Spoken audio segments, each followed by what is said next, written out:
Desde música que ha podido afectar a la salud mental hasta por qué Pokémon Verde no salió de Japón, hoy vamos a contar la historia de quién es Junichi Masuda y qué hace dentro de la saga más importante de la historia de los videojuegos.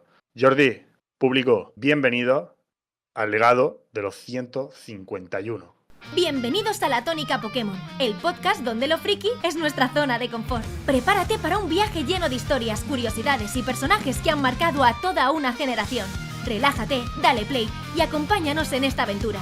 Con todas y todos ustedes, Apocalipse y Jordi.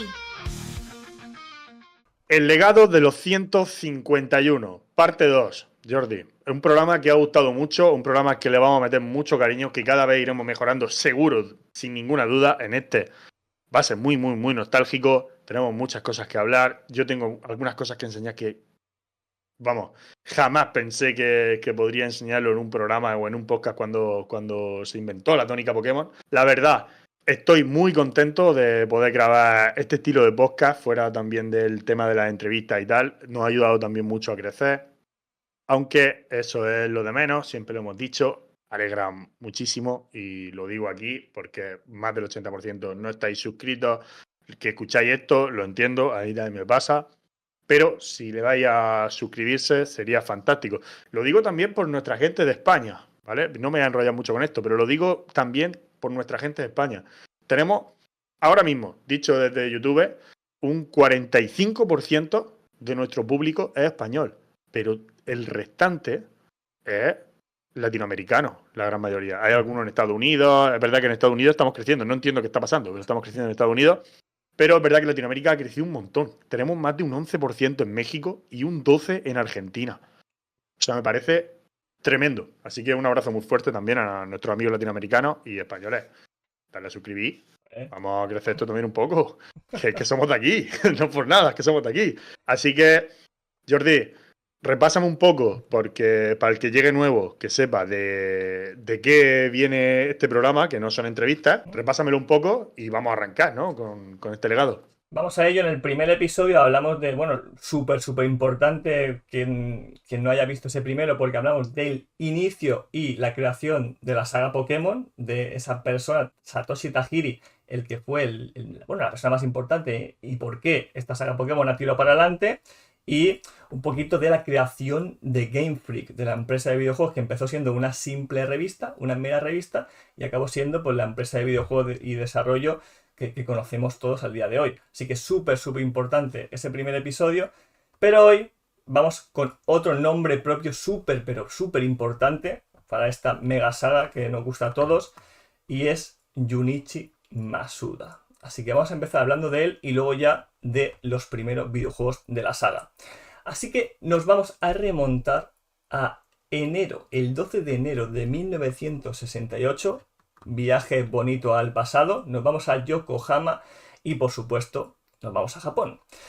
Así que en la infancia de nuestro querido Masuda, a los padres les gustaba mucho viajar a Kyushu, que ya estáis viendo, en un pueblo, una ciudad bastante costera, con mucha vegetación y perfecta para Masuda, porque su pasatiempo más, bueno, con lo que se pasaba más el tiempo era cazando peces e insectos, que eso nos puede sonar un poquito de Tajiri, que también era un hobby muy parecido que tenía.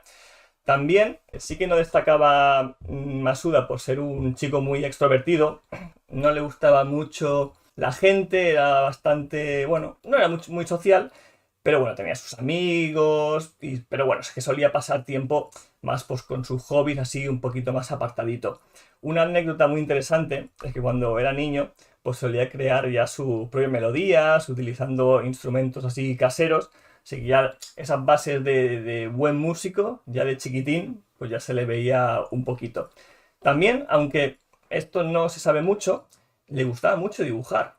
Él mismo dice que no se consideraba pues un ilustrador, un artista en el dibujo increíble, pero bueno, pues que en su hobby, pues dibujitos, pues dibujando bichos, peces, cosas de la naturaleza, pues mira, pues era otra cosa que solía hacer.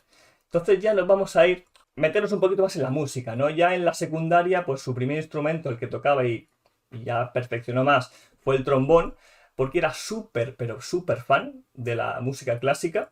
Así que, bueno, era un instrumento que solía estar en orquestas y le gustaba mucho. Así que el trombón ya lo tocaba muy, pero que muy bien.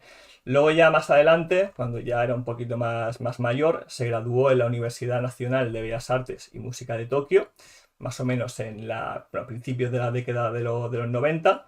Y durante esa formación, ya poco a poco, pues lo típico, ¿no? De ya adolescente, un poquito más mayor, le empezaron a llamar la atención los videojuegos y la programación. Así que ya se estaba empezando a juntar los dos mundos, ¿no? Lo que es la música y los videojuegos. Y ya para acabar de unir estos dos mundos, cuando ya acabó y se graduó en esta Universidad de Bellas Artes, se unió a una escuela que se llama la Japan Electronic College, que es donde te enseñan un poquito pues, las nuevas tecnologías, programación, electrónica, y esto ya sí que ahí acabó de meterse de lleno en el mundo de los videojuegos, y aquí ya se venía lo que todo el mundo quería que llegara.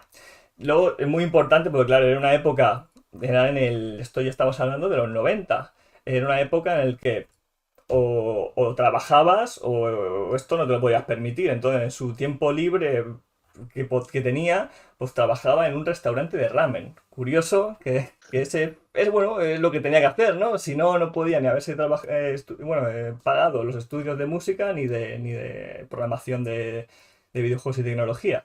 Y luego también, esto para que muchas veces decimos la importancia de la familia. Su padre no es que le apoyara mucho. Le decía que ese futuro que estaba haciendo no le iba a valer para nada, que o se pusiera a hacer trabajos de profesor de música o se pusiera a una oficina a trabajar, muy japonés la verdad, ¿no?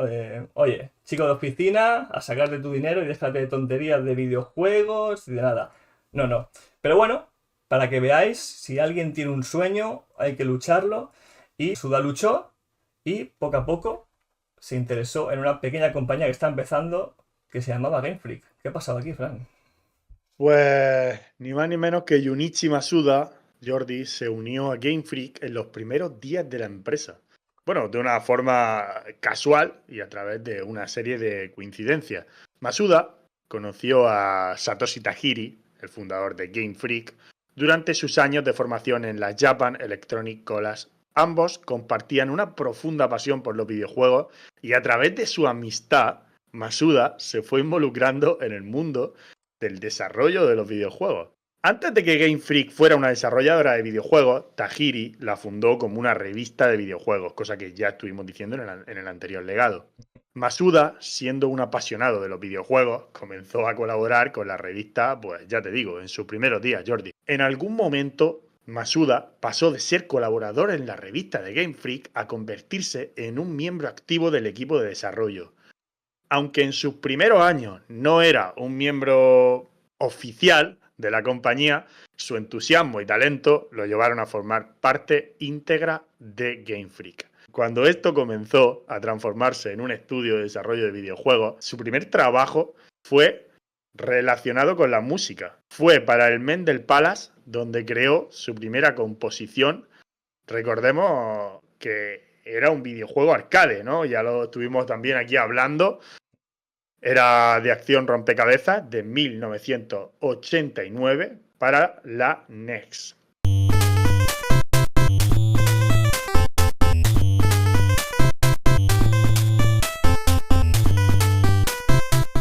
Posteriormente trabajó para Yoshi, la primera colaboración de la compañía con Nintendo.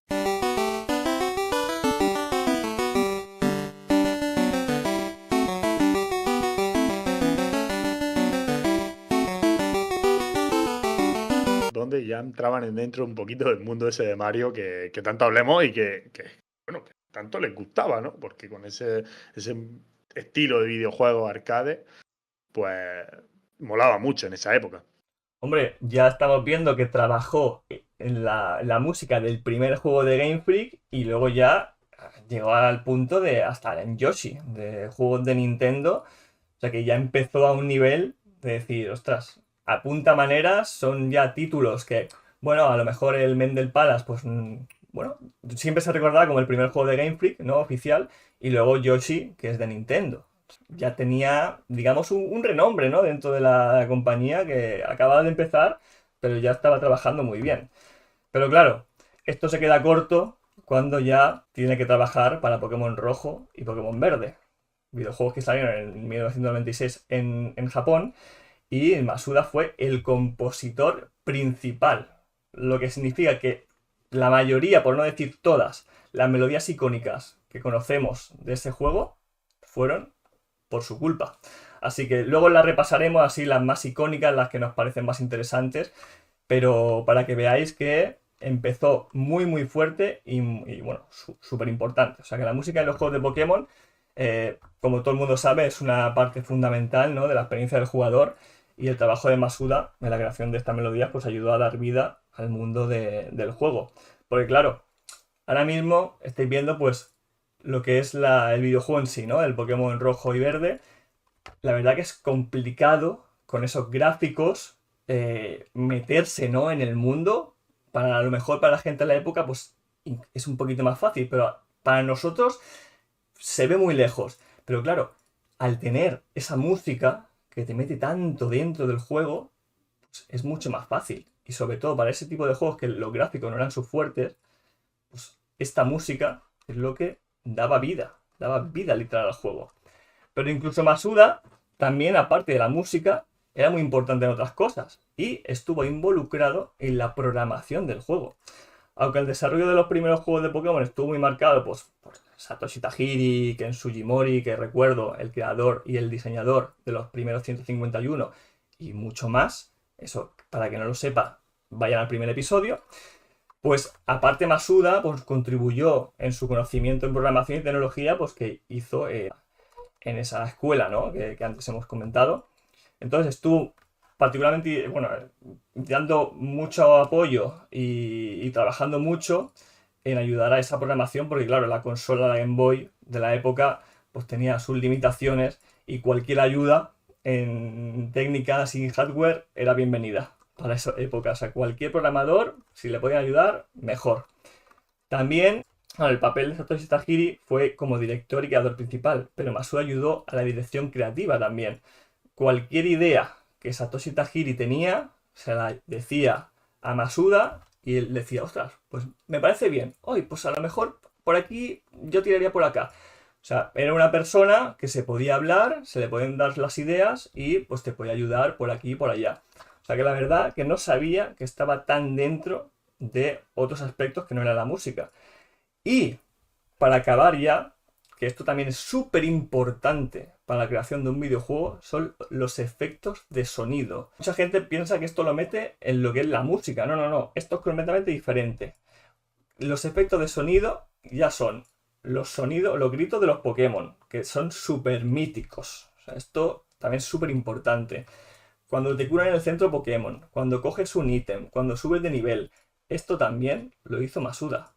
Y son elementos súper importantes para dar vida a un juego.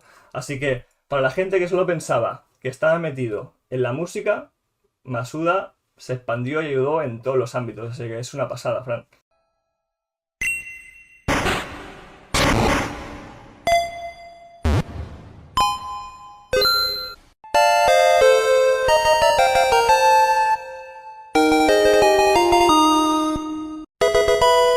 Claro, yo este episodio lo voy a disfrutar mucho más que tú, sin ninguna duda. Claro, evidentemente tú lo estabas diciendo, para alguien que de la época tuya, más que tampoco hay una diferencia de edad tan loca entre nosotros. Bueno, claro, gráficamente no es lo mismo empezar en rojo fuego que empezar en rojo. Hay unos años de diferencia, pero es que después cuando enseñe, bueno, unas imágenes que quiero enseñar de una revista, porque vais a entender por qué para mí es tan nostálgico, y aunque quizá parezca una tontería, ¿sabes? Pero es la historia del cómo yo lo viví. Era tan increíble, era tan increíble, y cuando lo pude jugar, el sonido era impresionante. O sea, yo había jugado anteriormente juegos a Pokémon, ¿no? El Mario, recuerdo de jugar Mario. Ahora mismo no. uno de NBA creo que era también, no recuerdo muy bien. Pero bueno, se veía de aquella manera, ¿no? Pero eso lo hablaremos dentro de un ratillo. Ahora quiero hablar, Jordi, de las canciones más famosas de Junichi Masuda. Y es que la música fue compuesta teniendo en cuenta las limitaciones de la Game Boy, como tú estabas diciendo, que solo podía reproducir una cantidad limitada de sonidos simultáneos, debido a su hardware y, de que solo tenía 4 canales para emitir sonido.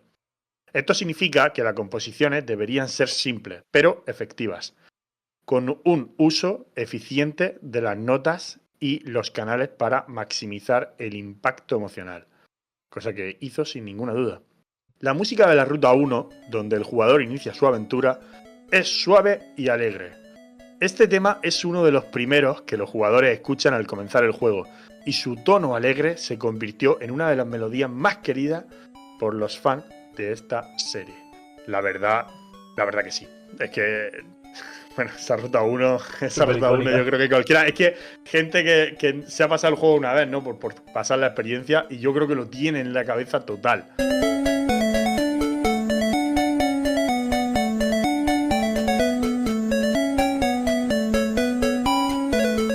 La música que suena en los centros Pokémon es calmante y relajante. Un contraste con la acción de las batallas, que es una melodía reconfortante que muchos jugadores asocian con la recuperación de sus Pokémon y momentos de descanso. Esa música del centro Pokémon es... La verdad que sí, no lo había pensado nunca de esa manera. Y tiene bastante sentido, claro, cuando estás en una batalla es mucho más ¡pum! Vamos. ¿Y cómo puedes crear eso, no? No sé, con tan poco margen. Claro, es que es lo que decimos, que no es, venga, vamos a componer una canción y venga para adelante. No, es que tenía sus limitaciones, sus problemas y que no podían meter cualquier tema dentro de la consola. Y es que eso da mucho más mérito, la verdad.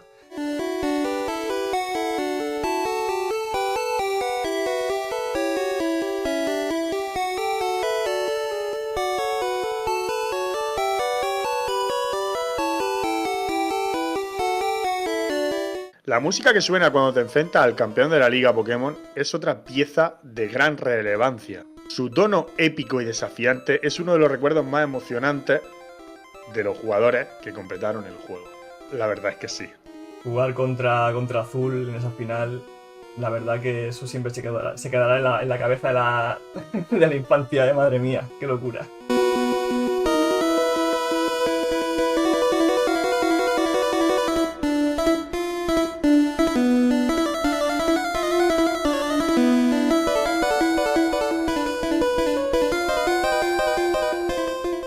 Pero, Jordi, nos vamos.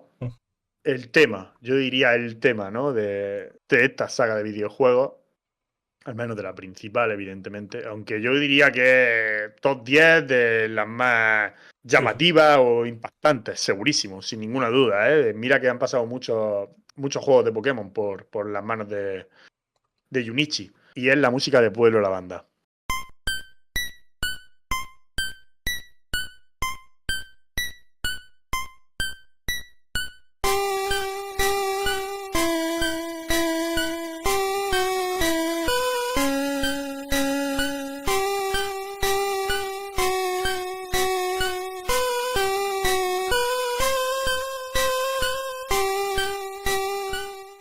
Aunque este tema no fue compuesto exclusivamente por Masuda, fue también trabajo de Go Ichinose, la atmósfera inquietante de la torre se ha convertido en una de las melodías más conocidas de Pokémon. La música tiene un tono sombrío que evoca una sensación de misterio y melancolía, algo que hacía, pues bueno, única dentro del contexto de los videojuegos de toda la época. Claro, a medida de que Pokémon iba cogiendo popularidad, algunos jugadores ya empezaban a contar historias, ¿no?, sobre este pueblo y esta música de Pueblo de la Banda. Estas historias, pues claro, empezaron a ser contadas como leyendas urbanas, las cuales algunas ya se iban un poco de madre, porque es que se decía que escuchar esa música durante mucho tiempo podía causar malestar emocional o incluso malestar psicológica, como sentirse deprimido o asustado sin razón ninguna. O sea, que ya eran cosas súper extrañas. También algunos rumores decían que la música tenía la capacidad de inducir fenómenos extraños. O sea, como, no sé, como que el juego se rompía o que aparecían fallos inexplicables dentro del hardware de la Game Boy. O incluso que, bueno, directamente había errores de sistema o glitches que decían no tenía ningún sentido, porque esto me pasa cuando empiezo a escuchar esta canción. Luego también más rumores, ¿no? Que los jugadores cuando pasaban mucho tiempo, pues los sueños que tenían por la noche pues eran pesadillas, cosas sobre la torre, sobre Pokémon fantasma, cosas súper extrañas. Y ya llegando al límite, incluso decían que este tema estaba relacionado con la mismísima muerte y que vinculaba a espíritus o entidades paranormales y que, bueno, y que te podías escuchar esas presencias.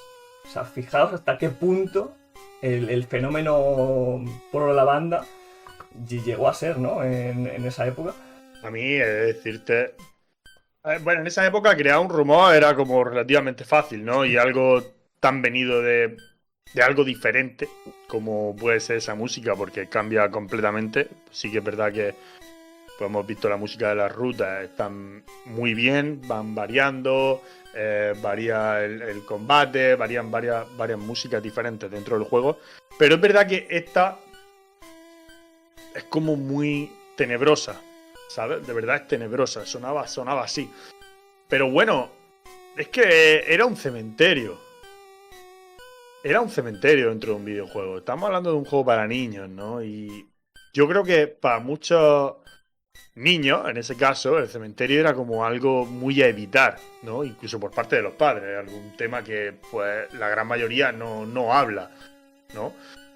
Entonces, claro, verlo dentro de un videojuego hecho para niños, ves gente lamentándose por sus Pokémon muertos, o yendo a visitarlos, o simplemente exorcistas dentro de la misma torre, pues hace que el sonido sea perfecto para eso.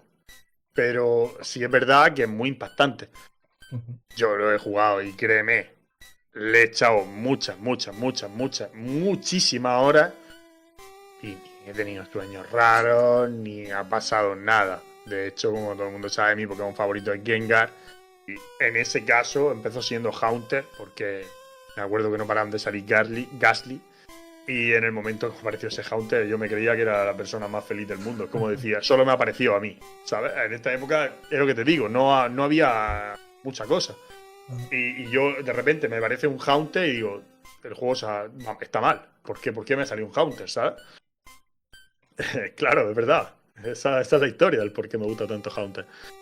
Y le cogí mucho cariño. Y al final, yo pasaba muchas horas en ese pueblo, ¿no? Como viendo, a lo mejor hay algo más, y hay algo más, pero porque la música te atrapaba a eso. Aunque supongo que, bueno, pues habría mucha gente que le quitaría la voz incluso a la Game Boy, porque verdaderamente es tétrico. No sé cómo lo vivió la gente, pero al menos yo lo viví así. Y es lo que te digo, los rumores que se creen o se expandan eran muy sencillos, ¿sabes? Porque si yo te digo que me ha pasado esto y el de al lado le dice, no, es que a mi amigo le ha pasado esto, se expandían muy fácil. No sé, Jordi.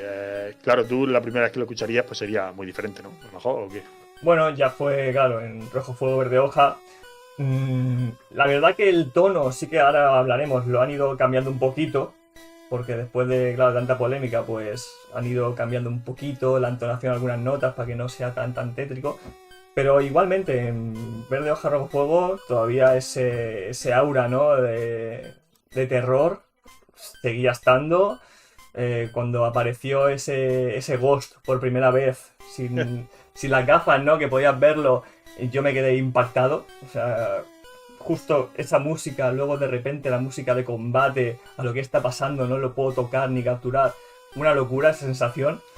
Y no sé. Daba miedo, ¿eh? Daba miedo. Es decir, ostras, acabo de tirar una Pokémon y no se captura con esta música de fondo. ¿Qué está pasando aquí? Ahora sí que el juego se ha poseído de verdad. Así que para mí esa sensación fue... Bueno, tuve esa anécdota de que yo ahí me cagué. Y ya está. Es que simplemente es un pueblo que deja huella. Y es que Pokémon, de niño el primero no lo sé, porque luego leías cada descripción de la Pokédex y te quedabas a cuadros, luego cada conversación con algún NPC que decías, madre mía, qué locura. Así que sí, era un juego de niños, pero que tenía su toque de decir, pues a lo mejor tan de niños no es. Así que, pero bueno, lo que está claro es que ese pueblo no deja indiferente a nadie, y más pues a gente que jugó a ese rojo y verde original, la verdad. Pues dicho esto, vamos a entrar dentro del guión porque vamos a hablar un poco más de Pueblo Lavanda. Entonces volvemos a lo que teníamos planeado. Jordi, el mito de la maldición de la música de Pueblo Lavanda se hizo especialmente fuerte en la época de Internet temprano, cuando los foros y comunidades en línea comenzaron a discutir teorías y compartir historias sobre los efectos extraños de la música. Lo que yo venía diciendo anteriormente. Las historias de fenómenos extraños o aterradores se compartieron rápidamente entre los fanáticos y se convirtieron en un tema popular dentro de la cultura Pokémon y las leyendas urbanas de videojuegos. La realidad detrás de la historia es mucho más sencilla. La música de Pueblo Lavanda fue creada para generar una atmósfera inquietante, algo que es común en muchos medios del entretenimiento, películas, videojuegos, libros, para crear tensión o misterio. La música fue diseñada de esa manera, con notas distorsionantes y un ritmo sombrío, para que coincidiera con el texto de Torre Lavanda, que está llena de Pokémon fantasmas y que tiene una conexión temática con la muerte y lo paranormal. Esta atmósfera, sumada a la percepción emocional de los jugadores, es lo que probablemente dio lugar a las leyendas urbanas sobre la maldición. A lo largo de los años, la música de Pueblo Lavanda ha sido adaptada y modificada en varias versiones posteriores de los juegos. Por ejemplo, en los remakes de Rojo Fuego y Verde Hoja para la Game Boy Advance, la música fue reimaginada con una melodía más suave y menos perturbadora, eliminando los agudos y los sonidos inquietantes que causaban tanto impacto en la versión original. Sin embargo, la esencia de la melancolía y el respeto hacia los Pokémon caídos se mantuvo completamente intacta en estas versiones.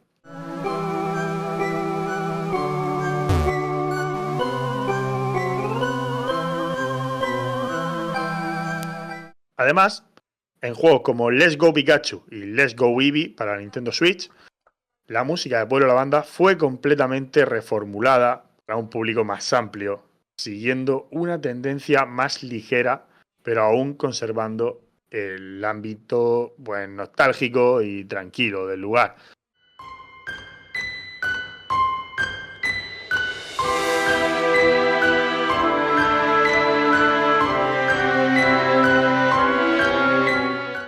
Claro, es que hablamos de que es tétrico, pero al final un cementerio también es tranquilo. Es un lugar como de reposo y ya está, es de despedida, ¿sabes? También puede ser triste.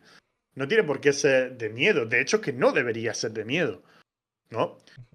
Pero también hay que entender, entiendo el cambio, porque cada vez ha ido la saga más hacia los niños, pero hablábamos que sí. Digo, o he dicho anteriormente, que era un juego para niños y por eso impactaba también más, porque lo jugamos de niños, pero también había adultos que lo jugaban. Y me refiero a eso porque el anime sí estaba hecho para niños, desde un primer momento. Pero a lo mejor el primer videojuego no tanto. Claro. Y por eso tenía esos tonos, ¿no? Que después han ido variando, Jordi, como tú mismo decías, que en Verde Hoja había variado un poco. Sí, ahí ya se notaba un pelín, pero ostras, cuando yo sí que jugué a Let's Go Eevee, en mi caso, ahí sí que lo noté muchísimo, ¿eh? Esa versión sí que fue mucho más light. La verdad que, bueno, como hay la cinemática del Cubone y el Marowak, no se echa tanto de menos esa melodía más tétrica, pero sí que se nota. Ahí sí que es verdad que lo enfocaron un poquito más ya en un público más joven, pero igualmente es que no sé qué melodía tiene, que aunque la hagas un poquito así menos tétrica, sigue teniendo el mismo efecto, ¿eh? Una maldita locura. Y bueno, y eso es un buen trabajo de Masuda, ya está. Jordi, vamos a seguir la historia, que está bastante interesante. Todavía hay mucho que contar. Ya en Pokémon Rojo y Verde ya hemos dicho de que Masuda no solo era compositor, ya hacía varias cositas más. Y eso pues se ha ido viendo a lo largo de la compañía. Ya en Pokémon Oro y Plata, Masuda, no, pues eso, no solo trabajó en la parte musical, sino que también se encargó del diseño y dirección de las nuevas mecánicas del juego. O sea que ya un rol importante. Fue en esta generación donde se introdujeron muchas innovaciones que definirían el futuro de los juegos de Pokémon, como el concepto de la crianza. O sea que ya Masuda ahí estuvo un poquito involucrado. Luego, claro, uno de los grandes cambios de Masuda es que a lo largo de esta carrera pasó de un simple compositor a ya uno de los directores del juego. Luego, claro, cuando empezó ya a haber ese éxito en Pokémon, Masuda fue uno de los primeros en abrazar la idea de hacer esos remakes de la primera saga Pokémon. Esos Rojo Fuego y Verde Hoja, que salieron en 2004, junto a Tajiri, pues empezaron a hablar y dijeron, oye, ¿crees que esta es buena idea? Pum, los dos dijeron, esto yo creo que va a funcionar, y bueno, y funcionó, y ahí es donde empecé yo la saga. Luego también en Pokémon Diamante y Perla, ya estamos hablando de 2006, Masuda pasó a desempeñar un papel mucho más importante como director del proyecto ya principal. La introducción de la Nintendo DS pues, permitió que la franquicia evolucionara y Masuda jugó un papel pues, fundamental en esa función online y la creación de las batallas Wi-Fi. O sea que, aparte de la música, que no dejó eso nunca de lado, pues también, mira, esa función online en DS, pues también estuvo muy involucrado en esa parte. Luego ya también durante la sexta generación, en Pokémon X y Y, incluso en Sol y Luna, ya Masuda desempeñaba como director ejecutivo o productor ejecutivo dentro de Game Freak. O sea, ya un papel muy importante, ya supervisando los aspectos estratégicos de la producción, así como el diseño global de todos los juegos.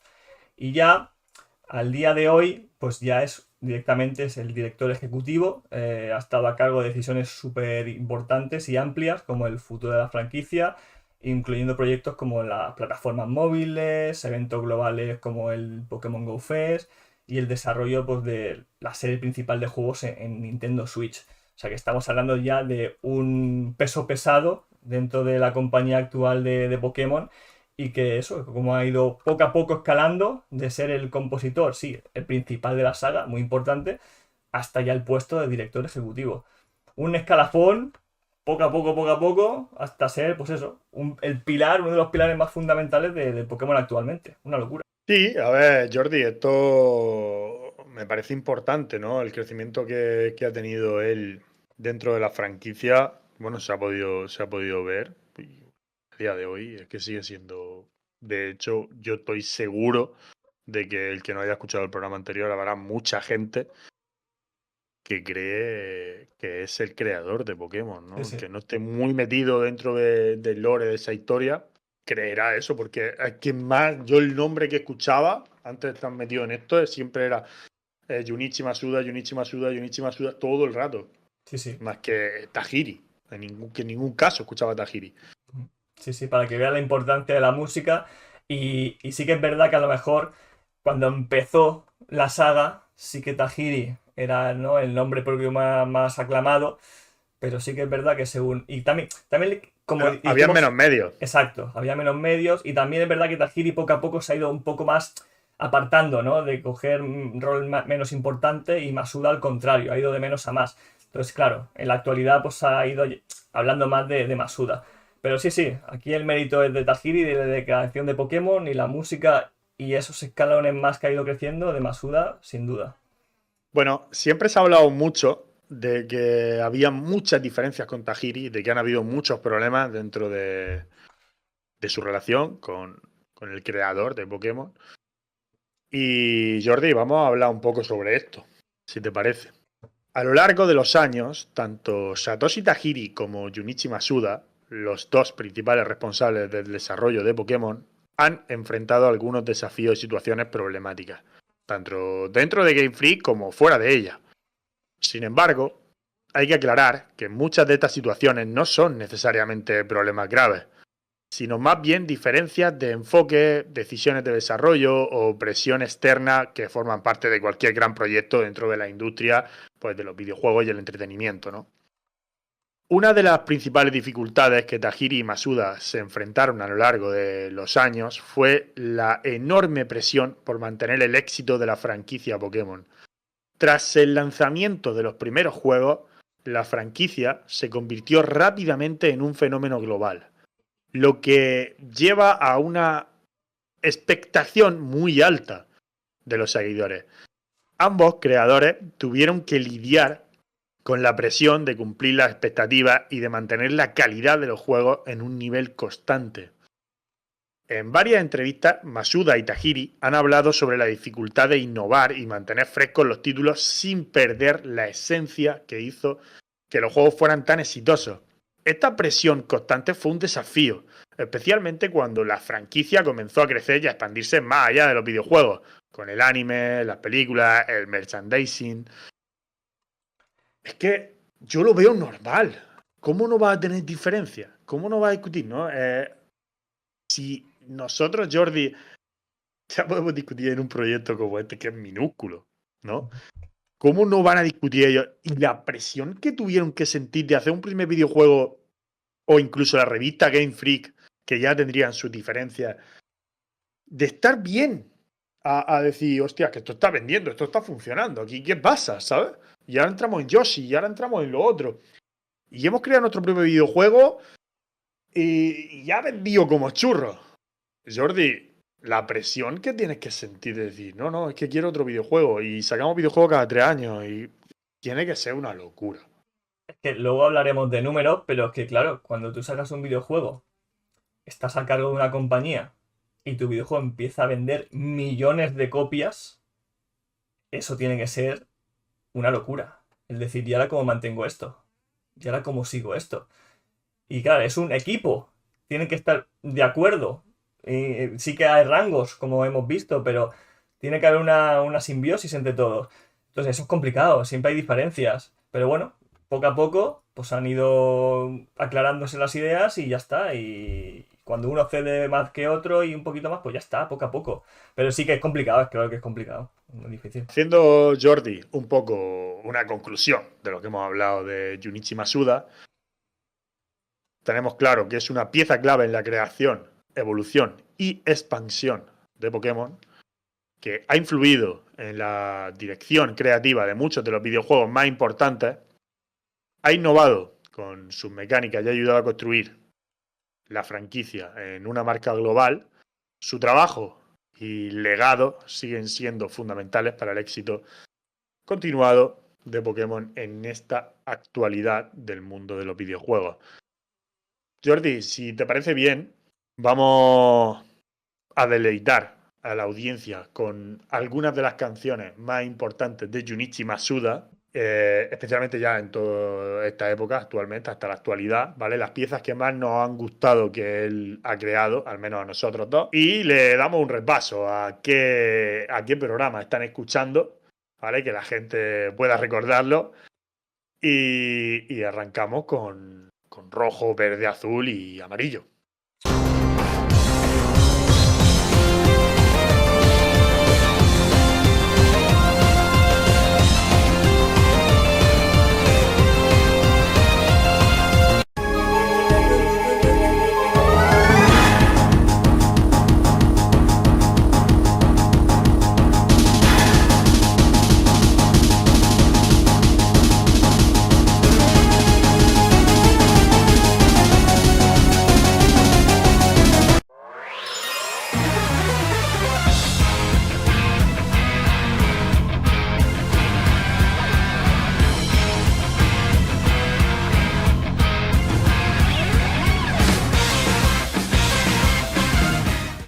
Estás escuchando La Tónica Pokémon, el podcast donde lo friki es ley, las risas son épicas y las curiosidades nunca se acaban. Si pensabas que lo sabías todo, prepárate para flipar. Muy bien, chicos, pues ahora sí que sí, llegó el momento de hablar de los primeros juegos de la saga Pokémon rojo, verde, azul y amarillo. Vaya 4 mastodontes que gracias a ellos empezó ya toda la magia. Y bueno, vamos poco a poco, vamos a ver cuándo salió cada juego, porque hay un poquito de miga, hay que saber organizarse, porque en Japón, primero en rojo y verde, salieron el 27 de febrero de 1996. ¿Pero qué pasó? Que Pokémon verde desapareció, solo ha salido en Japón. y se sustituyó el 15 de octubre del 96 de ese mismo año por Pokémon Azul. ¿Y qué pasó? ¿Por qué hubo ese cambio? ¿Por qué Verde solo salió en Japón y no vio ni el resto del mundo? Iba a decir Europa, pero no, es que no se vio en ninguna parte del mundo más. Y es porque, aparte de que hubo menos ventas en ese Pokémon Verde, hubo una menor recepción, ¿no? Lo más importante es que hubo bastantes fallos técnicos en comparación de ese Pokémon Rojo. Entonces decidieron, ya que cogió un poquito de mal nombre, hacer una lavada de cara totalmente y cambiarlo por Pokémon Azul. Y entonces por eso salió un poquito más tarde, con ese arreglo de bugs y de fallos y glitches, y ya decidieron pues ya no sacarlo, ese Pokémon Verde, en todo el resto del mundo. Entonces ya en América, por ejemplo, ya ese Pokémon Rojo y Azul salió el 30 de septiembre del 98. Luego en Australia, que llegó antes que en Europa, salió el 1 de noviembre del 98. Y ya para España y toda Europa salió el 5 de octubre de 1999. Pero bueno, esto no acaba aquí, porque también, aparte de este tridente, salió Pokémon Amarillo, que, bueno, como muchos sabéis, pues es una adaptación de estos primeros juegos, pero con toquecitos del anime, porque el anime salió en el 97. Entonces, pues ya aprovecharon ese boom, que también fue un éxito rotundo, pues para implementar pues el Team Rocket, ¿no? A Jesse James y a Meowth, para ese guiño del anime, un poquito más de interacción con Misty Brock, cositas así, toquecitos así del anime. Y este juego en Japón salió el 12 de septiembre del 98, en América el 1 de octubre del 99, Australia el 1 de noviembre del 99 y para nosotros en Europa el 16 de junio del año 2000. Madre mía, lo que ha llovido hasta esas fechas. Mucha nostalgia, la verdad, al hablar de estos juegos y de esas fechas, la verdad, Fran. Sí, yo hace poco pude obtener una revista, la cual tengo aquí. Quiero mostrarla. ¿Vale? Es la Nintendo Acción normal. Bof, los pelos de punta. Pero, Jordi, tú esto no lo sabes porque no lo has vivido. No llegaste a vivirlo de esa manera. Mis padres no tenían. Bueno, he contado alguna vez la historia, ¿no? No la voy a contar ahora, pero mis padres no tenían dinero como para poder comprarme un juego de Pokémon. Sí tenía la Game Boy, pero no tenía el juego de Pokémon. Y en ese caso, pues lo tenía complicado. Y era una inversión muy difícil. De todas formas, yo también tengo un hermano y obviamente, pues si me lo regalan a mí, también tenía que regalárselo a mi hermano y cosas así, ¿no? Pues yo recuerdo, pero mucho tiempo de pasar horas en la habitación. Evidentemente no habían todas las cosas que hay ahora. Con esa imagen, no sé si se va a ver del artículo, ¿vale? Sale con el Raichu. Y yo no sé, pues suena ridículo ahora, ¿eh? Pero yo no sé las veces que me he imaginado jugando a ese juego en esa escena. Te lo juro, ¿eh? Esa fue mi primera inversión en Pokémon rojo o azul. El pensar en cómo sería llegar hasta ahí, ¿sabes? Porque yo iba leyendo la revista, iba viendo lo de las rutas. Y cómo sería llegar hasta ahí, ¿sabes? Cargando a todos los entrenadores. Ahora es lo que te digo, parece absurdo. Pero en ese momento era algo realmente mágico. Y hostia, me acuerdo el día que lo atrapé, que de hecho lo atrapé con una Pokéball. Sí, cosas curiosas que pasan. Luego, a veces necesitas 20 Ultra Ball y no entra. Pero pasó así y es como mágico. Eso es algo que tengo también súper en cuenta siempre, que lo tengo metido en la cabeza, un recuerdo muy importante. Y la verdad que me parece increíble. No recordaba cuándo salió Pokémon Amarillo aquí en España y me he dado cuenta de que muy tarde, ¿eh? Sí. Bueno, en verdad, no tan tarde de cuando salió Rojo y Azul, porque salió el 5 de octubre del 99, Pero sí, acabó saliendo bastante más tarde de lo que parece. Sí, sí. Sí, a ver, yo recuerdo, es que por eso, a eso me refería, Ujú, porque yo recuerdo que Pokémon rojo y azul salieron y amarillo no tardó tanto ujú. en salir. Entonces era como, tía, ahora me dice el salto de años, claro, pero es que había mucha diferencia de cuando se estrenaba en Japón a cuando se estrenaba aquí. ¿Cómo ha cambiado el cuento, eh? Muchísimo. Ya según va avanzando la saga, poco a poco los tiempos, los timings se van ajustando hasta ya, pues, como en los tiempos de ahora, pues ya todo siempre sale a la misma vez. Luego, una cosa que me sorprende mucho es que cuando ya decidieron hacer los remakes de, bueno, Rojo Fuego y Verde Hoja, se mantenieron ese verde original. Porque aquí también podrían haber hecho, ya que ese verde cogió mala fama por los glitches y esos fallos, pues de haber dicho un rojo fuego y un azul agua. Pero no. También cogieron ese verde original. Es que es curioso, ¿no? Un dato curioso. Azul, de todas formas, tengo entendido que habían problemas. Habían problemas y por eso aquí no llegó a salir ese azul agua, como sonaba Ujú, tal cual. Porque por copyright, ¿eh? ajá. Habían problemas, que si no me equivoco, con copyright con el nombre.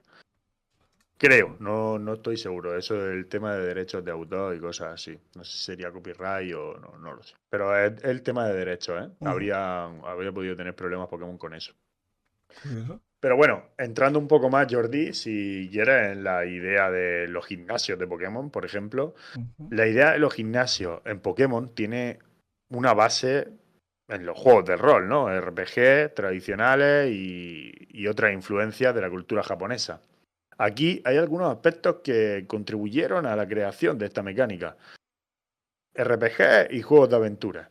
En muchos juegos de rol, el jugador debe enfrentarse a desafíos o jefes que marcan su progreso en la historia.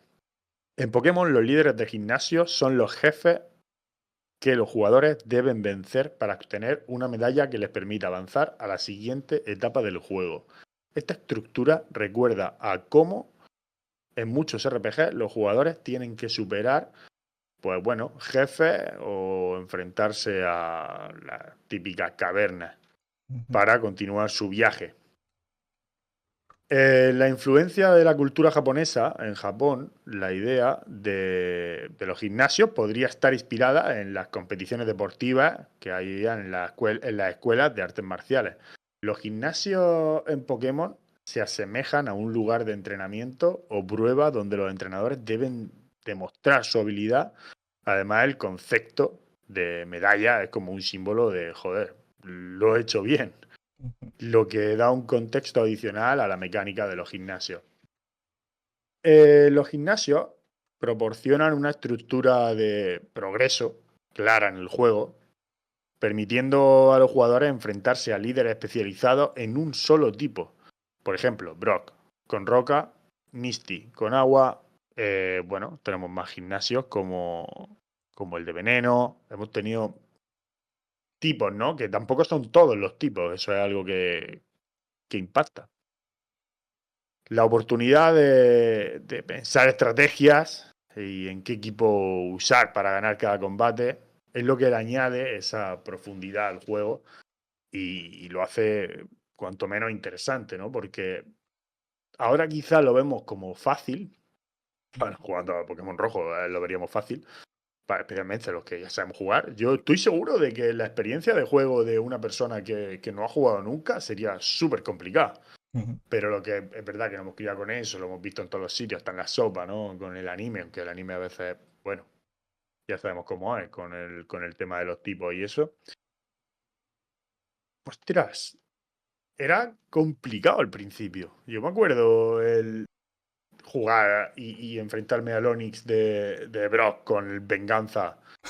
Y como no tuviese nada de agua o bueno, es que habían varias cosas, ¿no? Estaba lucha, había planta, habían varias cosas, pero que el que no lo sabíamos o no lo habíamos tenido, teníamos un Pidgey, teníamos un Butterfree, teníamos, a ver si me entiendes, Te lo un explican, Charmander, te lo explican, bro, te lo explican. Te lo explican, claro que te lo Ujú. explican que te hace venganza y dices tú, este tío no me está atacando y de repente, ¡pum!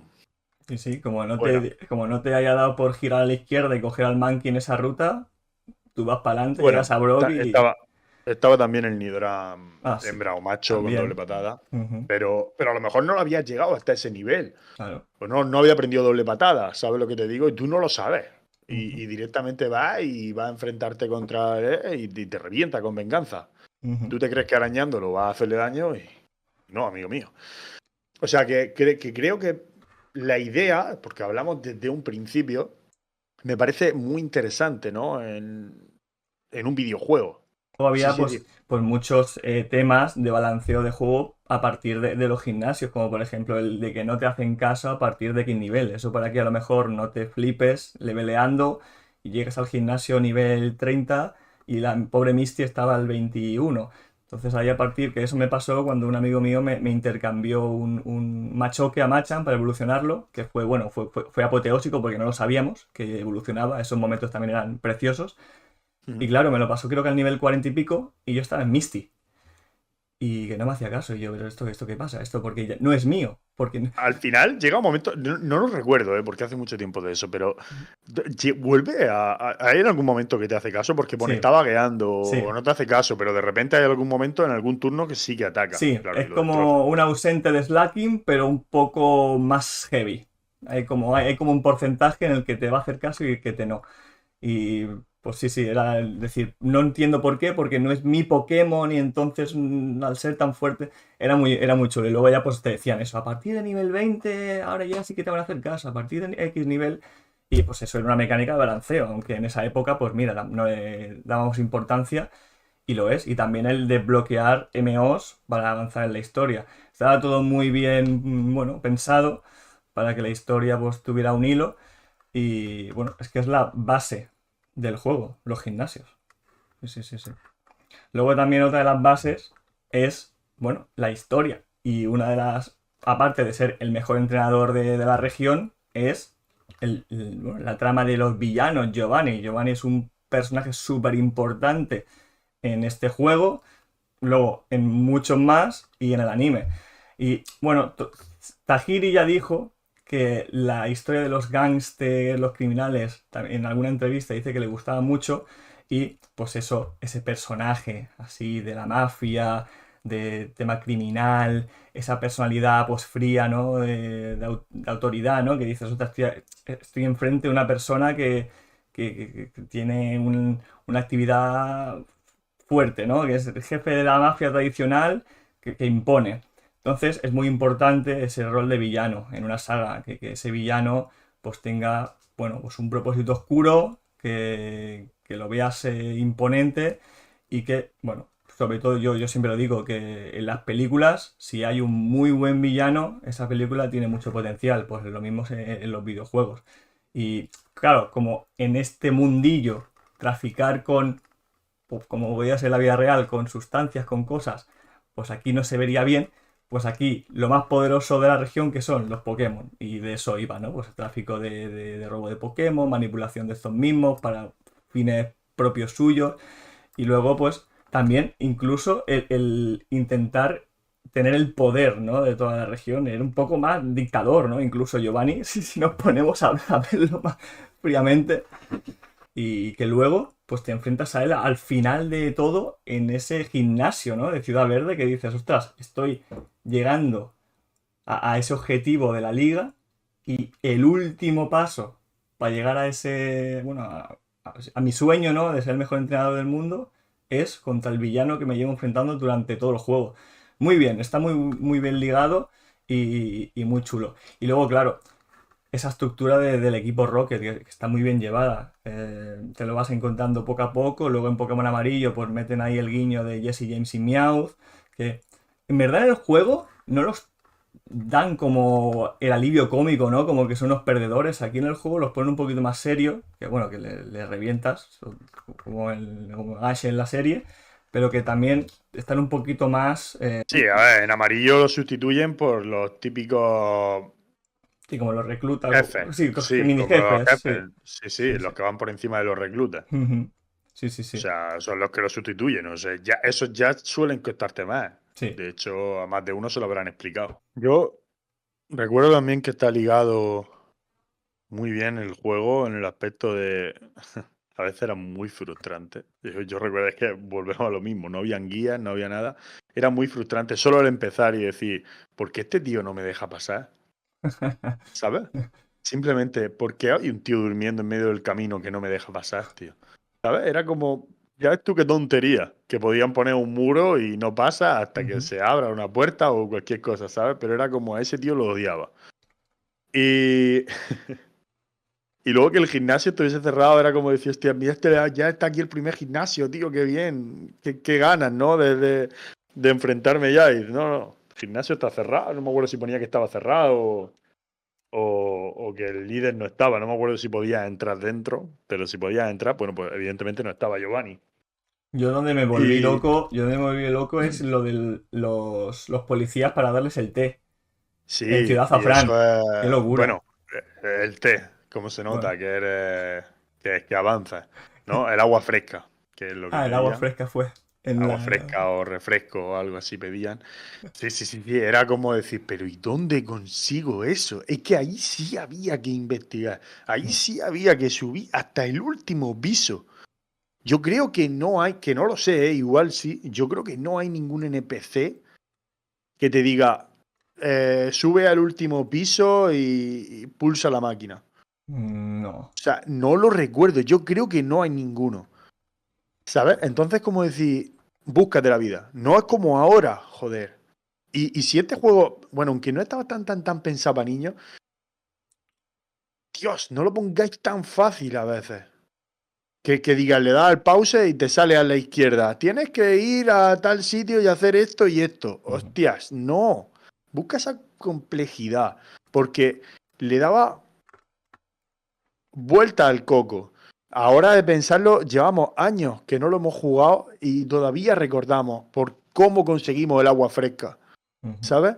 Era como, o seguramente ahora después hablaremos sobre eso, era como cuando teníamos que conseguir el diente del guarda y te quedabas sin pasos dentro de la zona safari y otra vez vuelta a empezar y dices, se me acaban las putas pilas de la Game Boy y tengo que volver a dar y te quedas a 10 pasos de haberlo conseguido. Al menos Ujú. me pasaba a mí, a lo mejor soy el único, pero yo creo que no. Y ese tipo de cosas son las que marcan un juego, porque al final te sigues acordando de eso a día de hoy, después de muchos años. ¿De qué Sí, te acuerdas de Espada y Escudo? de ¿Qué te ha poco. costado? ¿De qué te acuerdas de, no sé, de las últimas generaciones, de Luna? Sí, sí, Aunque sean buenos juegos. sí, ¿De sí. qué te acuerdas? Mira, No te acuerdas de algo así, yo porque tengo, te lo regalan. sí, sí, es que es así. No, no, es una línea recta que tú vas tirando, te van guiando como si fuera vamos, un guía turístico.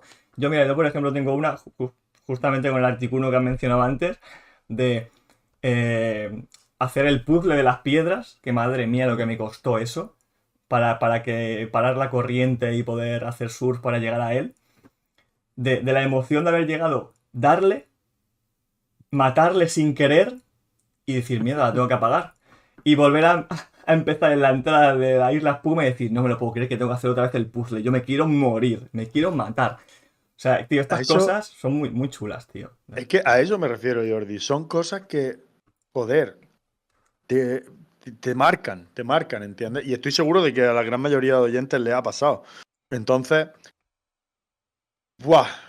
Vamos a hacer un poco más eso, ¿no? Cada vez lo estamos haciendo mucho más fácil, mucho más fácil. Estamos haciendo juegos para tontos. Sí, lo disfrutamos, pero es para tontos.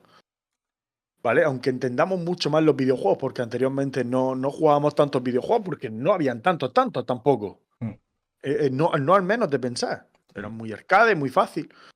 Pero yo no Luego, sé cómo nos podíamos romper los sesos. Tú sabes, es que de verdad daba mucho gusto, tío. O hablarlo con un amigo y decirle, Hacho, pues lo he pasado así. O sea, es verdad que ahora ya eso no va a volver a pasar porque lo puedes buscar en internet y lo consigues muy fácil. Pero que no, Jordi, tío. Que de verdad, estas cosas a mí sí que me remueven por dentro por eso.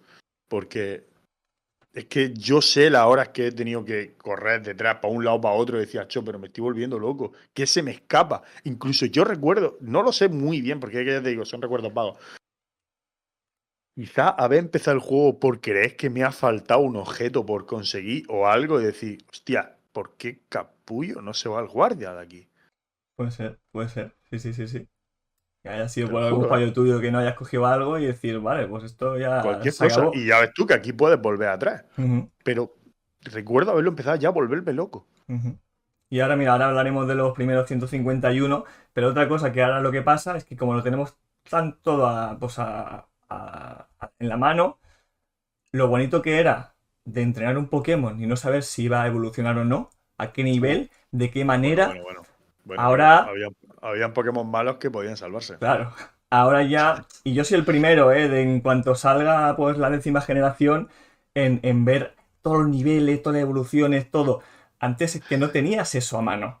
Entonces era como ese Machamp, ¿no? Que me evolucionó por intercambio, es que era impensable que por intercambio iba a evolucionar un Pokémon. Pues eso te lo Claro, nosotros encontrabas. lo que podíamos ver en el anime o como tú dices, lo que te Claro, encontrabas. lo que te encontrabas y eso era súper bonito. Ya eso también pues se ha perdido. Que también eso, bueno, te lo puedes intentar ocultarlo y no enterarte, pero ya es muy difícil, es muy difícil. No, y de todas formas yo creo que a lo mejor no, porque al final el juego yo no creo que esté hecho como para que tuviese un competitivo detrás del tamaño que lo Claro. tiene ahora, ni nada de eso. Pero sí es verdad lo que tú dices, que era gracioso. No se me ocurre ahora mismo ninguno que solo tenga una evolución, que sea, bueno, o que sea flojo, Pues y mira, diga, Farfetch, por ejemplo. Farfetch, por ejemplo, podría ser un ejemplo, de decir, puedes tenerlo ahí, entrenarlo y entrenarlo y entrenarlo, creyendo que en algún momento va a evolucionar y ya llega un momento de decir, mira, fuera. O que un amigo tuyo tuviera un Pidgey y lo hubiera evolucionado a Pidgeot, que es ya la tercera forma, y diga, y bueno, yo es que yo cogí Spearow y yo todavía lo tengo en la segunda. Ah, Flipa, espérate, ¿sabes? Y no hay tercera forma. Entonces, como te puedes volver loco. sí, sí. No, no había. Aparte que siempre no hubiese, yo creo que a todo el mundo nos gustaban los que tenían tres formas, no por ir creciéndolos y que vaya, era más flipante que los que tenían dos. Sí, sí, el tridente. Y luego, claro, a lo mejor, yo qué sé, Dragonite, que evolucionaba al nivel 55, creo. Sí, 55. Oye, que este tío no evoluciona, que no hay manera, que no hay manera, que no hay manera. Y al final a lo mejor lo dejabas y estabas a un dos niveles de encontrar la magia. Pero bueno, eran cosas así, anécdotas súper chulas que la ignorancia es lo que te daba. Ujú. Hablando un poco de esto, Jordi, vamos a meternos, como decía, en los primeros 151 Pokémon que fueron diseñados por quién será la próxima figura del el legado 151, tercera parte, que es Ken Sugimori, y su equipo en Game Freak, con la supervisión de Satoshi Tajiri, el creador de la franquicia. El proceso de diseño de los Pokémon estuvo influenciado por varios factores, Jordi. Animales reales, cosa que me cuadra mucho, ¿no? Por cómo hemos visto la historia de estas personas. Muchos de los primeros Pokémon están basados en animales reales, como insectos, mamíferos, reptiles y peces. Por ejemplo, Bulbasaur está inspirado en un saurópodo pequeño, que es una planta, específicamente una planta carnívora. Curioso, ¿no? No lo ubicaba. Squirtle es un pequeño reptil acuático que recuerda a una tortuga. Pidgey se basa en un gorrión común. Elementos naturales. Algunos Pokémon están basados en características naturales o fenómenos geológicos. Por ejemplo, Geodude es una criatura rocosa inspirada en formaciones geológicas. Onix tiene la forma de una serpiente hecha de piedra. Bueno, en mitología y folclore podemos ver otros Pokémon tienen sus raíces más mitológicas, ¿no? Como Nidoking o Nidoqueen, que están inspirados por criaturas como los dragones o las versiones mitológicas de los reptiles. Gyarados, que se basa en un mito chino de un pez que se convierte en un dragón después de nadar por una cascada. La clave del diseño de los primeros Pokémon también fue una cierta exageración para hacerlos visualmente interesantes y memorables. Muchas de sus características, como el tamaño, el color y las formas, fueron diseñadas para que se destacaran en el juego y en la animación.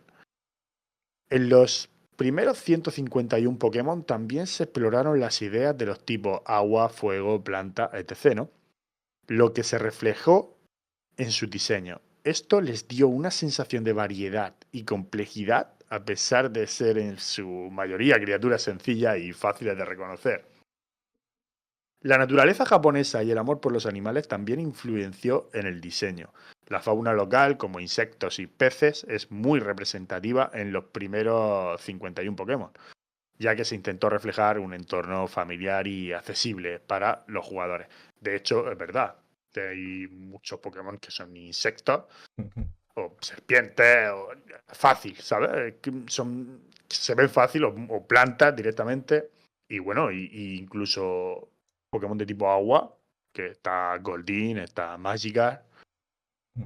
No sé, ahí, la verdad que tampoco es que se volviesen muy locos. Bueno, claro, es que ahora ya hay mucho más de 1000. Pero es que verdaderamente son cosas normales, cosas que te podrías encontrar por la calle, los 151. Sí, y luego se distinguen muy bien con esa paleta de colores, ¿no? La mayoría. De azul, Pokémon de tipo agua, amarillo, Pokémon eléctrico. La mayoría son así, pues también un poco para cuando empieces a jugar y no tienes ni idea de qué tipo es ese Pokémon, que más o menos pues te lo puedas imaginar y digas, ostras, pues este sí que me iría bien para el equipo. No sé, está también muy bien pensado. También, claro, tenían que ser criaturas pues muy exageradas y muy, no sé, muy distintas para la animación que tenían en la consola, para que también los puedas distinguir bien entre ellos, porque a lo mejor si eran bichos parecidos, con esos gráficos y ese, bueno, pequeño movimiento que tenían, la verdad que distinguirlos se va a ser más difícil. Y también, bueno, también el grito, ¿no? Que hablamos antes de... Hablando de Masuda, también el grito era muy reconocible, que incluso yo jugaba de girar la Game Boy y adivinar el Pokémon. Eso con mis amigos lo he hecho por el grito, o sea... Cosas así. Yo había algunos que eran muy descarados, pero te juro que eso del grito es lo que peor he llevado. ¿Sí? Sí. O sea, nunca lo he acertado, tío, con el grito. Ostras. Soy muy malo para eso. Pues mira, Es verdad, yo a lo mejor eso, porque practiqué de pequeño con mis amigos, que era como, mira, como un minijuego que teníamos, pero sí, yo lo recuerdo también. Y bueno, y vamos a hablar del Pokémon Primigenio, el primero que se hizo el diseño, que fue Raidon, el que tiene el título del primer Pokémon dibujado y creado de la saga. Por eso esas, bueno, estandartes, ¿no? Esas esculturas que están por todo canto en memoria, ¿no? De ese primer diseño que se hizo, como un poco como la mascota de Kanto, que no se habla no recuerdo que se hablara en el juego, pero sí, esas estatuas están sobre todo en la Liga Pokémon, en esa calle Victoria, en ese camino. Y bueno, fue básicamente porque con los modelos gráficos y las animaciones, con el hardware de la Game Boy, pues lo primero que pensaron fue pues una criatura robusta con un diseño pues sencillito, como si fuera un dinosaurio. Entonces, pues mira, fue lo primero, lo más fácil de crear, la primera idea y tan sencillo como eso. Crearon a Raidon, aquí tenéis el primer boceto que se hizo, muy chulo con el personaje ya al lado, saliendo de la Pokébola ahí en miniatura, muy chulo, muy chulo, muy chulo.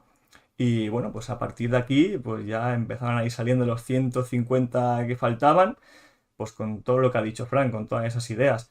Luego os vamos a dejar también que veáis que esto es increíble, es que esto es nostalgia pura, ¿eh?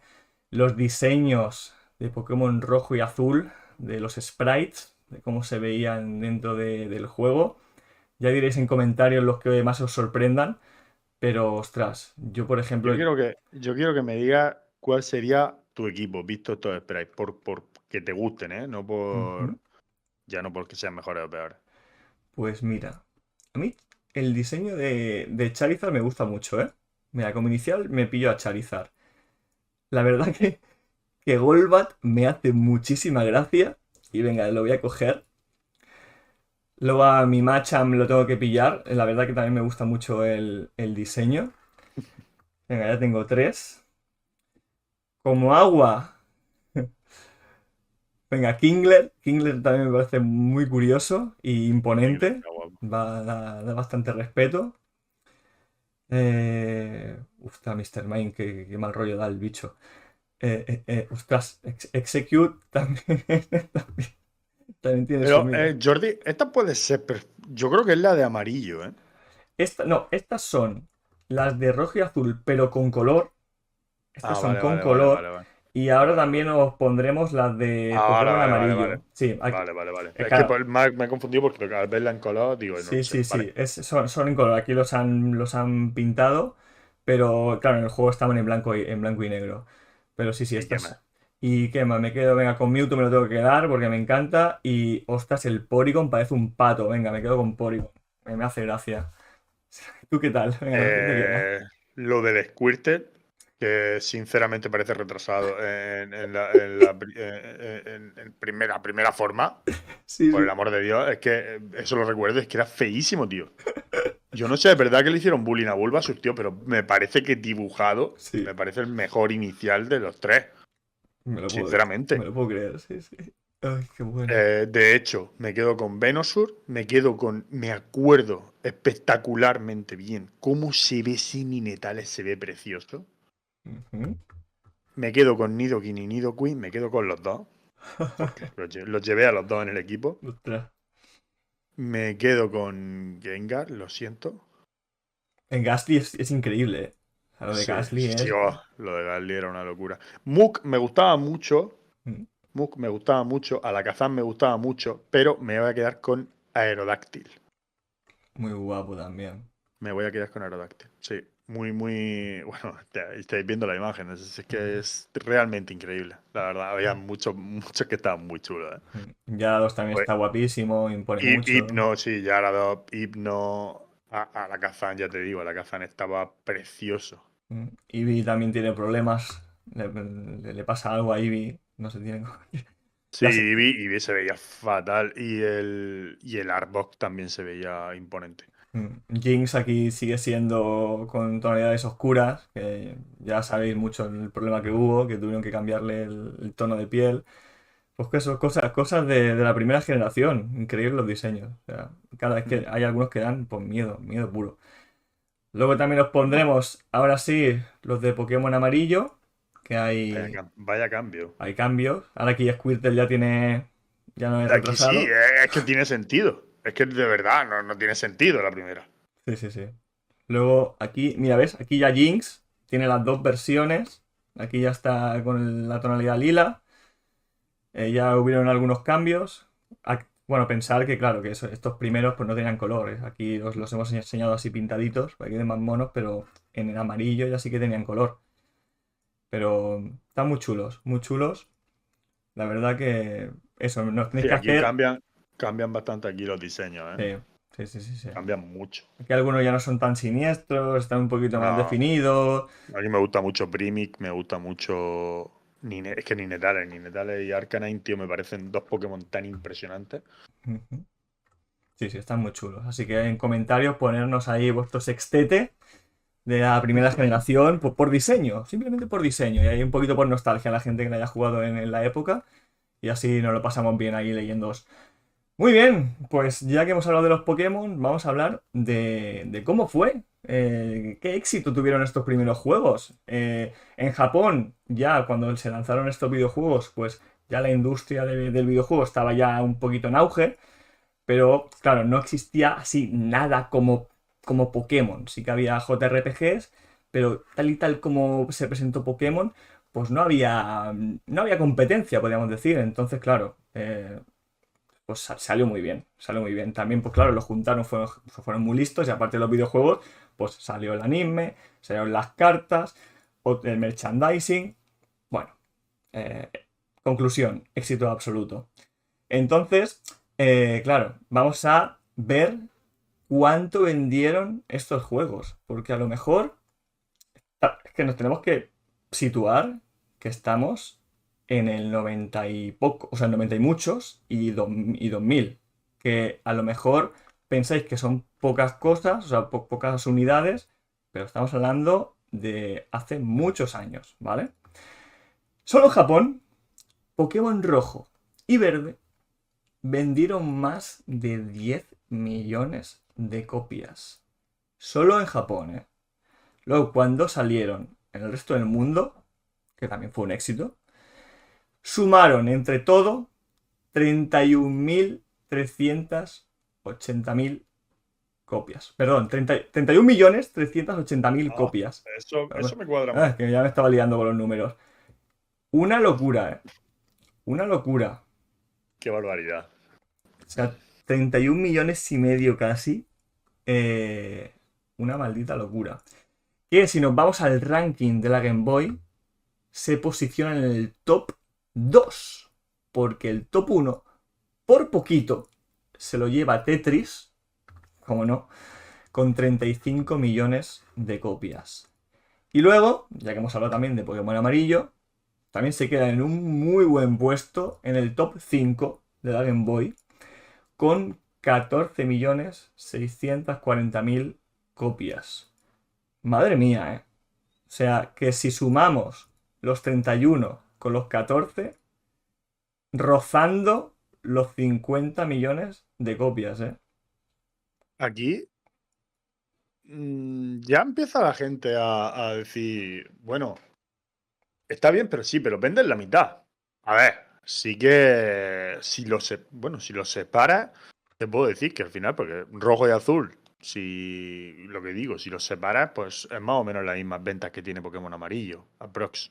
Sí. Pero ya es como que la gente ha ido diciendo, bueno, es que me estás vendiendo el mismo juego. Cambian dos, tres cosas, pero al final el mismo juego, misma región, mismo todo. No sé.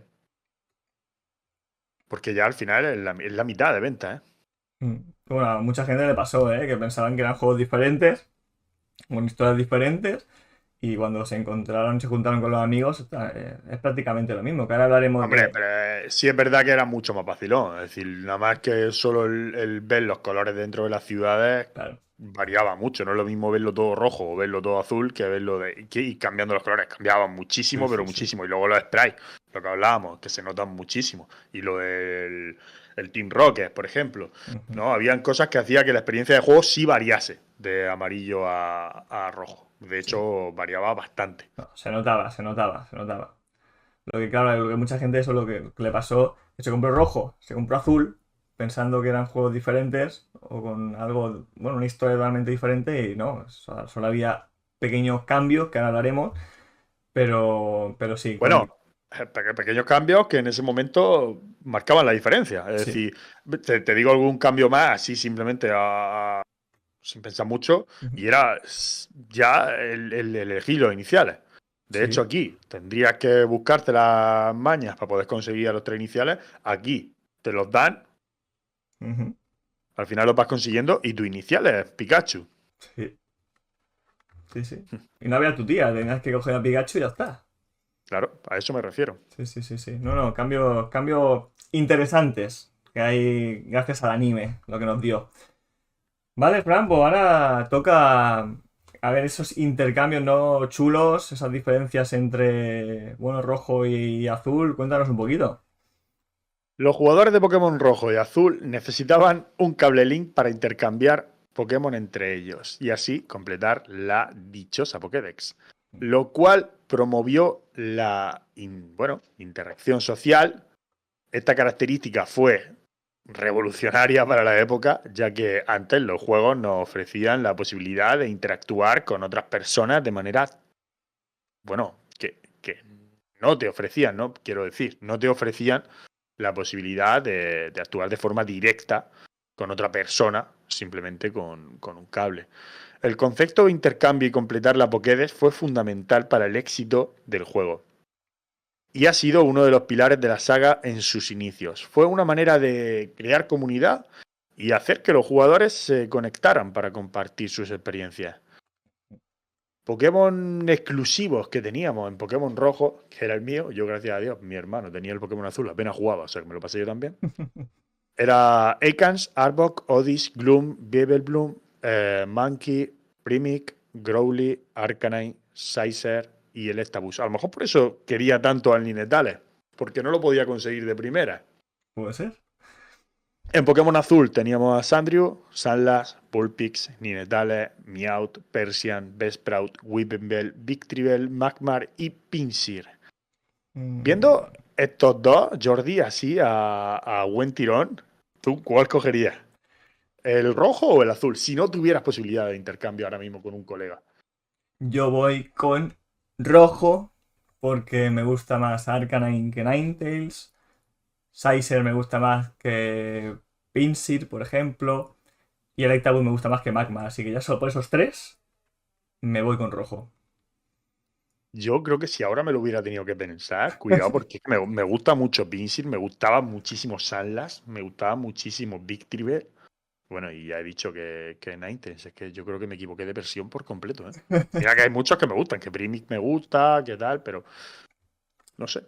Que me gustaba también la sensación de luego lo de intercambio, me parece muy guay. Sí, sí, no, muy chulo, muy chulo, muy chulo. También en comentarios, poneros qué versión cogeréis ahora. Muy chulo, muy chulo. Nos vamos también con cosas que han cambiado mucho, pero al principio eran de una manera que a lo mejor no tenía mucho sentido. Los ataques físicos y los ataques especiales. Aquí no había por tipo de ataque, sino es el tipo en general de ese ataque. Es decir, los ataques físicos eran... Que algunos tienen sentido, otros no, ahora veremos. La primera meca de la Sí, irreverencia. lo analizaremos ahora, a ver qué nos parecen. Físicos, tipo normal, bien. Tipo lucha, bien. Tipo veneno, aquí, bueno. Tipo tierra, lo veo bien. Tipo, bueno, el pájaro, volador, bien. Bicho, bien. Roca, bien. ¿Y cómo puedes hacer a Gengar inútil? Pues poniendo el tipo fantasma físico.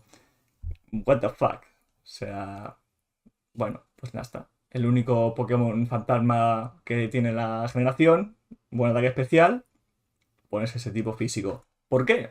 Pues porque mira, le salió de ahí.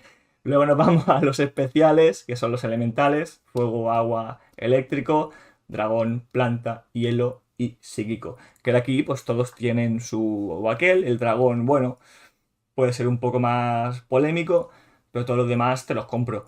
No sé, son un poquito raras, ¿no? Algunas de estas cosas.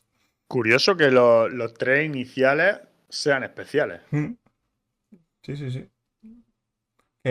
Luego ya te digo, esto poco a poco se fue puliendo, fueron cambiando las categorías, luego ya solo fue por el tipo de ataque que era y ya está. Pero, ostras, que me sorprende que eso, que si el único Pokémon fantasma es muy bueno en el ataque especial, ¿por qué lo decides hacer físico ese tipo? No sé. Y lo mismo con el tipo dragón, ¿no? El Dragonite, por ejemplo, es mucho mejor atacante físico. Y el único dragón que tienes lo haces especial. Para nerfearles un poco, porque tampoco lo pensaron mucho. Bueno, es curioso. Curioso cuanto menos, la verdad. No sé, a mí Vale. me hace gracia. Pues, Jordi, vamos a meternos un poquito en los glitches, ¿no? Cosa que ha sido muy importante dentro de estos juegos, Ujú. incluyendo verde, evidentemente, quizás que más, incluyendo verde.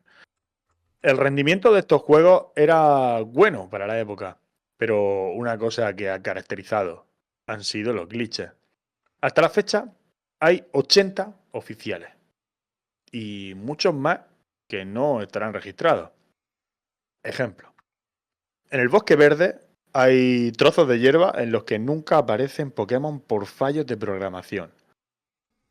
Foco energía no sube la probabilidad de crítico, sino que la disminuye. Era un ataque completamente inútil. Puedes escapar de Ghost de la Torre Lavanda con un Pokémuñeco. Brutal. Hay una muy pequeña probabilidad de que un ataque con 100% de precisión pueda fallar. A pesar de los glitches, no fueron parte del diseño original, muchos de ellos se integraron en la cultura popular de Pokémon. Los jugadores de todo el mundo se sorprendieron y divirtieron al encontrar errores inesperados que les permitía, por ejemplo, obtener Pokémon fuera del alcance como Mew en los primeros juegos. Algunos glitches fueron tan famosos que se convirtieron en parte de los mitos urbanos que rodeaban los primeros juegos. Estos errores, aunque no intencionados, añadieron una capa extra de exploración y curiosidad que los jugadores disfrutaban al descubrir. La comunidad de fans de Pokémon rápidamente se adentró en el mundo de los glitches, compartiendo sus descubrimientos en foros y revistas especializadas.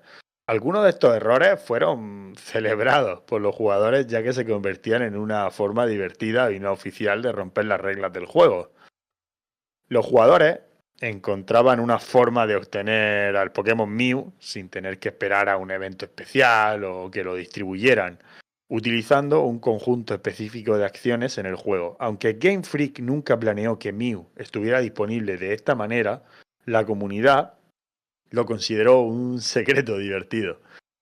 Otro glitch que los jugadores hacían era duplicar Pokémon y obtener criaturas que no podían capturarse fácilmente, lo que provocó que algunos jugadores se sintieran emocionados para descubrir estas mecánicas ocultas.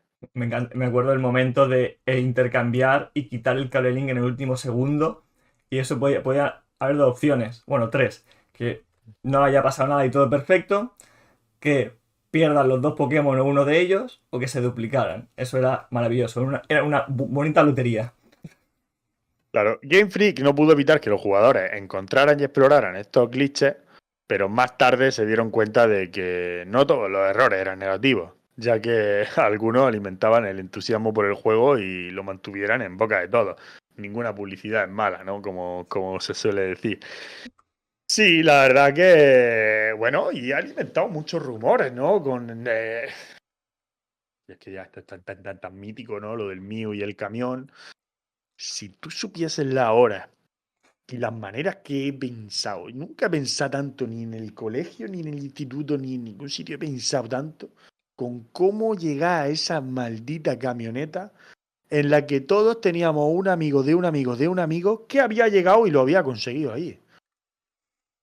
Ese amigo de ese amigo de ese amigo no lo había hecho. Me Curioso. cago en... Muchas horas, Jordi, muchas horas. Muchas horas detrás de esto, muchos calentamientos de cabeza. A veces te sorprendía el juego. Yo recuerdo que no era un... Y esto no era un glitch, ¿no? Esto no era un glitch, pero recordando un poco este tipo de cosas, recuerdo cosas graciosas que me pasaron y que yo decía, hostia, esto está mal. Me acuerdo que siempre aparecen Pidgey, ¿no? Y dices, vale. Pero a veces hacían cosas muy como... Podía pasar en algún juego de Pokémon incluso avanzado que te sacan... Bueno, te sacan formas de Pokémon en las cuales no han evolucionado todavía. O sea, te sacan Sí. pueden sacarte un Pidgeotto al 14, y yo creo que evoluciona al 16, no lo sé, pero imagínate que evoluciona al 16 y te lo sacan al 14. Y piensas, hostia, esto no puede pasar. Y eso es algo que me gustaría explicar más adelante, a ver de qué manera podemos explicarlo, porque yo tengo mucha curiosidad por saber cómo pasa eso, pero en verdad pasa, porque yo ya lo he contado muchas veces, que yo atrapé a un Haunter, como mucha gente, directamente, sin atrapar un Ghastly, y no estaba al nivel en el que evoluciona Haunter. Y recuerdo, en el Bosque Verde, alguna vez me pasó... Creo que sale en Pikachu con no sé, con el radio que tiene, no sé si es un 1% o no sé, pero yo a Pikachu lo recuerdo muy pocas veces. Pero sí recuerdo que me saliese un Pidgeotto nivel 8, algo así. Pidgeotto nivel 8 es completamente imposible obtenerlo y no es un glitch. No. Pero me gustaría algún día entender o explicarlo, seguro que lo sacaremos en algún legado.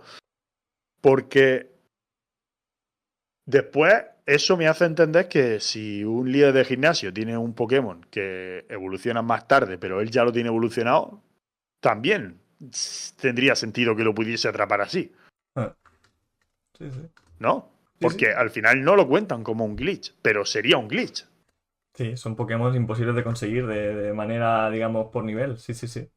Y sale con un cierto porcentaje. No sé si es un 1%, ya te digo, igual que Pikachu o algo así. Que bueno, que ahí puedes poner como una historia, ¿no? Pokémon que, no sé, son más avanzados a evolucionar por X aspectos de evolución.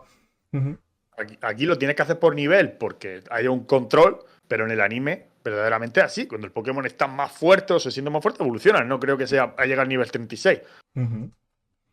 Sí. Puede que hayan puesto esos así guiños o que simplemente son fallos de programación. Lo investigaremos, miraremos a ver si eso está hecho a posta. Me ha llamado mucho la atención, me he acordado ahora y... Hostia. Bueno, chicos, vamos a ir a una cosa muy importante que para nosotros en España, no sé, lo tenemos muy en mente, que fueron los anuncios de Pokémon en televisión, que fueron como, bueno, un hito publicitario que marcaron el comienzo de la popularidad masiva de la franquicia en todos los países, pero en España ya digo que lo recordamos mucho. Y bueno, Pokémon, puesto su lanzamiento en Japón, pues llegó al resto del mundo. Y os vamos a enseñar que esto es que cuando los hemos vuelto a ver ha sido, oh Dios mío, qué recuerdos. Varios anuncios. Primero, el primer anuncio en Japón de Pokémon rojo y verde. Luego también el primero que llegó a España. Luego también el de amarillo que tuvimos aquí. Y para acabar, el del cable Link, que también es muy top. Anuncios para vosotros. ねえねえ、私のポケットモンスターと勝負しない？あんた誰？モンスター全部で150種類。通信ケーブルでモンスター取り替えっこ。スーパーゲームボーイならカラーで綺麗。仲間が増えるロールプレイング。ポケットモンスター。赤を買うか緑を買うかちょっと違うよ。Hola Pikachu, ¿quieres subir? Ahora vuelvo. ¿Dónde puedes atrapar 150 Pokémon? Ya os tengo. En tu Game Boy. ¿Dónde si no? Ya está aquí Pokémon para Game Boy. Y con las dos versiones podrás atraparlos todos. Ahora tienes un nuevo aliado. Y los dos seréis compañeros en Pokémon Amarillo. Una gran aventura en la que Pikachu y tú intentaréis atrapar los 150 Pokémon. Pokémon Amarillo, edición especial Pikachu. Nintendo patrocina Pokémon. Solo con tu cable Game Link y un amigo podrás atrapar los 150 Pokémon. ¡Hazte con todos! Me parece completamente increíble.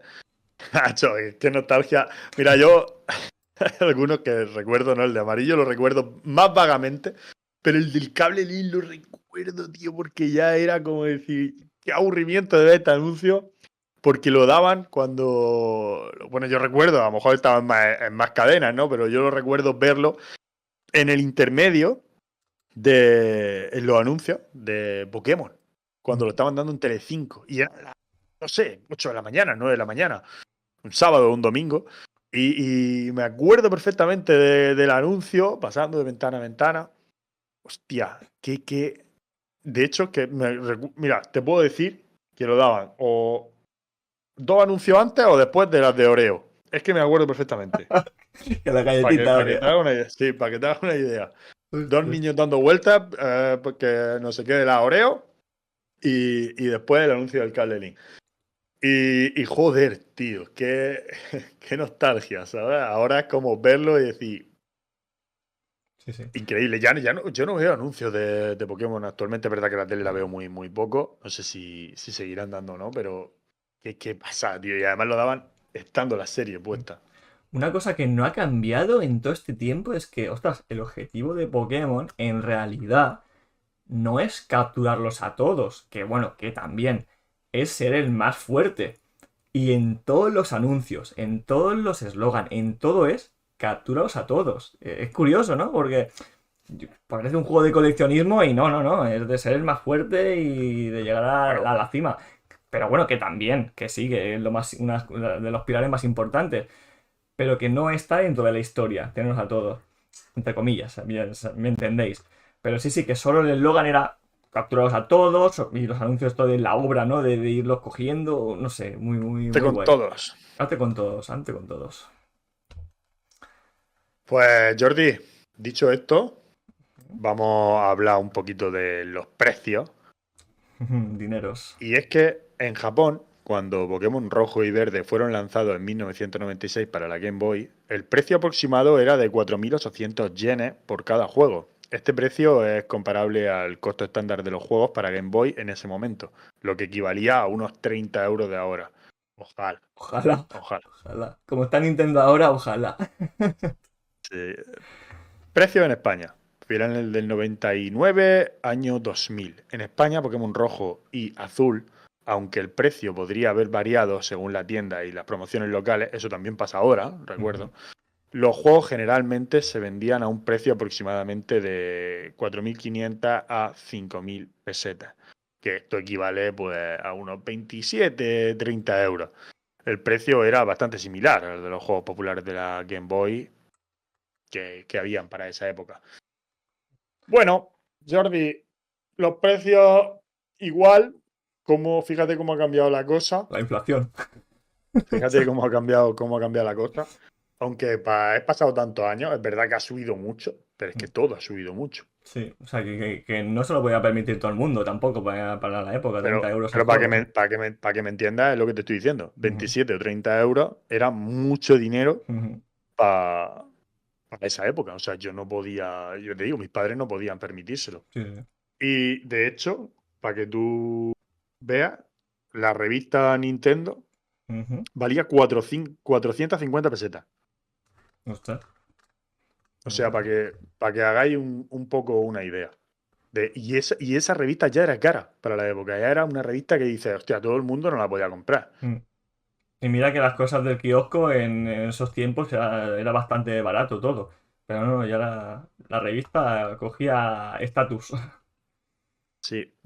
Bueno, entrando un poco en conclusión de lo que hemos hablado, Jordi, los videojuegos Pokémon rojo y azul y verde no solo marcaron el inicio de una de las franquicias más exitosas y perdurables de la historia de los videojuegos, sino que también tuvieron un impacto significativo en la cultura pop. La industria del entretenimiento y el concepto de los juegos de rol RPG en plataformas portátiles ha marcado mucho la diferencia. Estos títulos no solo revolucionaron la manera en la que se jugaban los videojuegos, sino que sentaron las bases de todo lo que vendría después dentro de este universo que tanto queremos, que es Pokémon. Jordi, yo tengo poco más que decir que lo que hemos dicho.